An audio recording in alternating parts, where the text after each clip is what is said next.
ਸਾਂਝਾਂ ਤੇ ਸਕੀਰੀਆਂ, ਪਾਈਆਂ ਗਲੇ 'ਚ ਗੁਲਾਬੀ ਨੇ ਜ਼ੰਜੀਰੀਆਂ।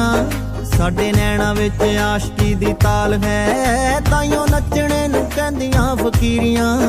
ਅੱਜ ਪੱਲੇ ਪਈਆਂ ਅਸਲੀ ਅਮੀਰੀਆਂ, ਸਾਡੀ ਜੇਬ 'ਚ ਮੁਹੱਬਤਾਂ ਦੇ ਸਿੱਕੇ। ਦੱਸੋ ਜੀ ਹੁਣ ਕੀ ਲਿਖੀਏ, ਹਾਏ ਹੋਏ ਮੈਂ ਤੇ ਸੱਜਣ ਇੱਕੋ ਮਿੱਕੇ। ਦੱਸੋ ਜੀ ਹੁਣ ਕੀ ਲਿਖੀਏ।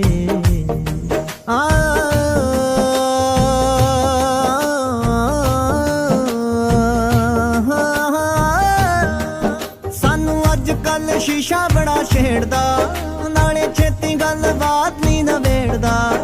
ਕਰੇ ਨੈਣ ਜੇ ਮਿਲਾ ਕੇ ਗੁਸਤਾਖੀਆਂ, ਸਾਡੇ ਖਿਆਲਾਂ ਵਾਲੀ ਬੁਣਤੀ ਉਧੇੜਦਾ।